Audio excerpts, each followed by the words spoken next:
The devil himself said, I'm going to exchange some dollars for your child's life. Do you think you're the devil himself? No, but I do have a good mirror.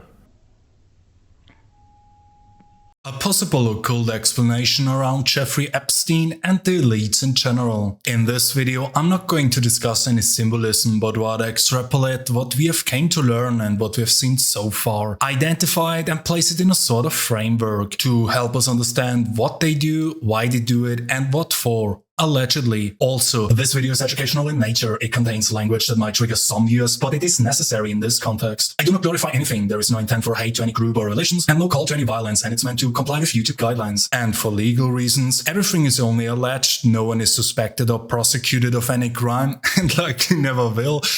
Any people appearing or named in this video, including B-roll footage or images, do not necessarily have anything to do with what I say. It's a serious question. Do you think you're the devil himself? I don't know. Why would you say that? Because you have all the attributes.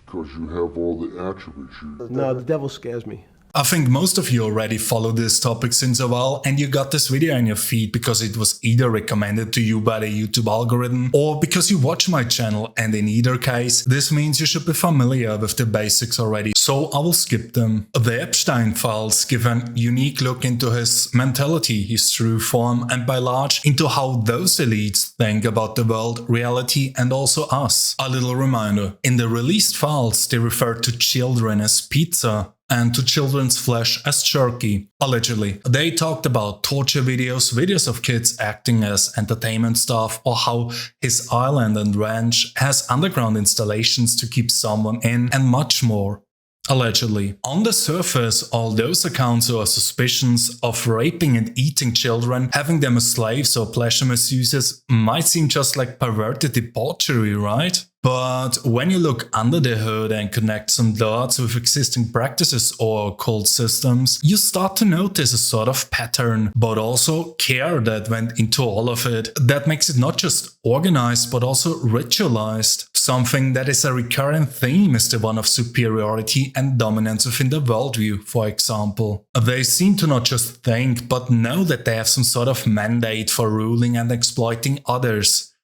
They see it as a natural order and hierarchy of things. Many males, where they explicitly refer to dumb and lowly goyim in a devaluing way or context, how they are above everything and move on the world stage in a way that is almost cartoonishly like a villain. This puts everything in a much different light. It is wrong to say or think that they are just some pedophile lunatics who are crazy and deranged. This is not just wrong, but also dangerous to assume. Those are the most intelligent, cunning and highly tuned people on this earth, backed by incredible wealth, resources and connections. This serves as the sort of mandate, their right and entitlement to do all these cruel things. Now, what is the occult angle and meaning of all of this? To understand it properly, we need to look on the metaphysical base framework first. And here we have a comparison within Hinduism. There exist specific sects in Hinduism, fringe and not well known to most. They are called the Agori,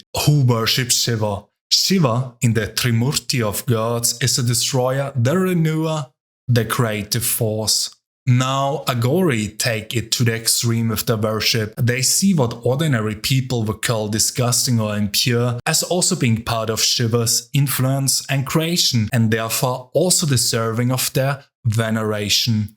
They worship him by worshipping his impure manifestations on earth, which the others don't. This is a sort of spiritual practice which involves breaking of taboos, overcoming personal sensibilities and dissolving the ego. In the broader aspect of spiritual practice and alchemy, this is referred to as the left-hand path or wet path. Agori, for example, have sex in cremation grounds, eat the bodies of the deceased, or wear ashes of cremated people on their body. All this serves to break the ego, to become fearless, to shatter the grip of the false illusion of life that ordinary humans have. It's similar to exposure therapy, but also to live life fully and see and accept all aspects of it, even death, filth, and destruction. If we take out the aspect of doing this to worship Shiva and removed from the context of Hinduism, we now have the base framework laid out, that there exists a spiritual discipline where you engage and debauch yourself with dedication into taboo aspects of society on this planet, and I think you already know where I go next with this.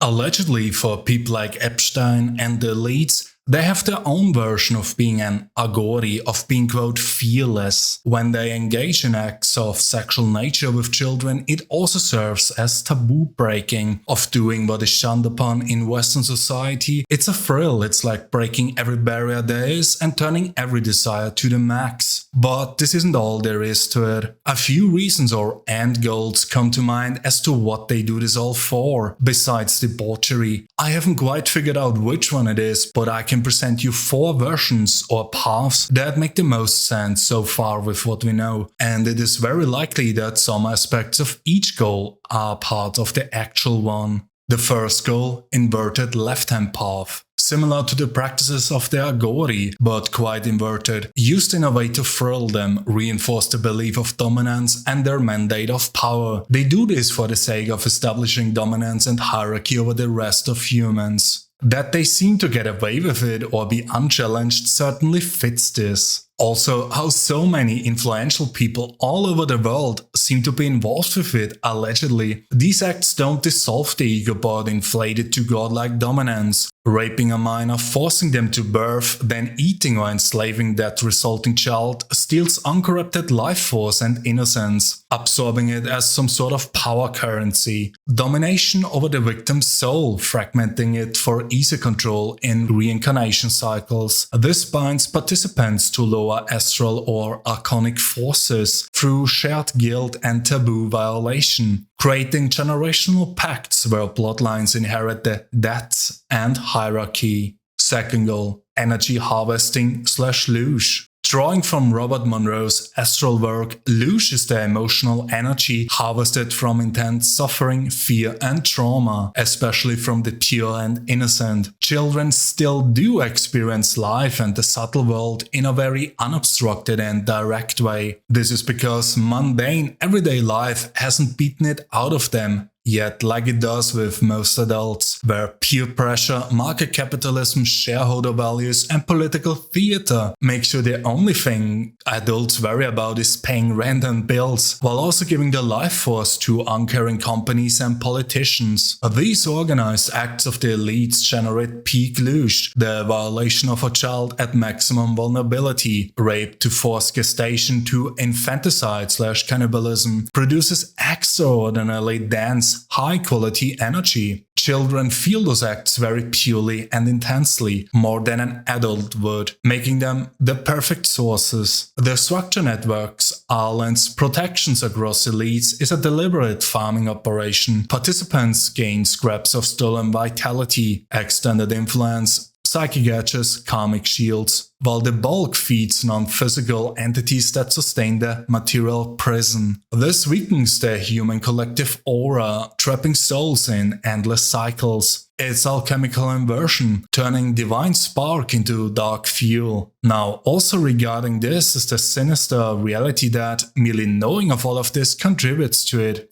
to weaken their collective aura. So you might wonder if the whole release of the files and the attention to it is not just an extension of this ritual. Third goal, Saturnian Black Cube Pact and Binding. Saturn for these groups is not the merry harvest god of old Rome. He is the dark teacher that illuminates through limitation, through the darkness, the one who teaches mastery by first breaking the ego against the wheel of time, the prison of physical reality, symbolized by the black cube and its connections. In their esoteric world, these elites hold a covenant with this force, extreme inversions and child-based rites, echoing ancient Baal. Firstborn sacrifices called Moloch are offered as tribute for sovereignty within the cube's domain, control over world finance, law, media, politics. The usual suspects. The act seal unbreakable bonds through mutual depravity. Shared taboo guilt ensures loyalty and service. Payoff includes proxies for immortality, wealth hoarding, occult protections, harvested essences, and immunity in the Matrix. Epstein's setup served as ritual nodes for energy rites, recruitment and pact enforcement, binding souls to the Time Lord's hierarchy. A child used and violated in such a manner may have a strong desire to reincarnate, given that they were refused to live a normal life thanks to what was done to them, and also reincarnate with immense karmic debt in the form of the trauma experienced in the previous life. Goal 4. Accelerationism, enforcing the end times. There's also a different, much less discussed angle. We currently live in the Kali Yuga, or the Iron Age, the Dark Age, the Age of the Wolf, which has very clear rules and patterns in place, but also, more interestingly, a clear enforced expiration date. I have this idea that by doing all of these actions that the elites push to hasten this set expiration date, this collapse, summoning figures like Kalki, an avatar of the Absolute that is used to end the world and to destroy all evil and evildoers. Basically, the system administrator stepping in and purging the server that has been corrupted by faulty software and glitching applications. The elite variant isn't about benevolent rebirth, however. It's engineered hyperstition to force a controlled apocalypse. Mass ritual depravity poisons their collective psyche, subliminally broadcast through media and culture, accelerating entropy so society becomes irredeemable. Because we also have to realize that by seeing all of this and refusing to intervene, we become complicit in a sense. This is just a tangent and has nothing to do with all of this, but if we look to history, the American colonists revolted against the British because of increased taxes, and they dumped millions worth of tea into the harbor, and the French executed their ruling class over rising food costs and an overreaching police force. Objectively, they took action against far less severe dealings and events that came to light. Any emerging savior archetype gets subverted or fails. Add genetic editing, cloning, since Epstein was very interested in that as well, human-animal hybrids too. These create compliant vessels for entity possessions or reincarnated eternal slave classes, short-circuiting natural reincarnation. The goal is to harvest maximum souls or energies before a dimensional shift, and then locking in a new dark hierarchical eon under the same controllers, preventing any organic awakening.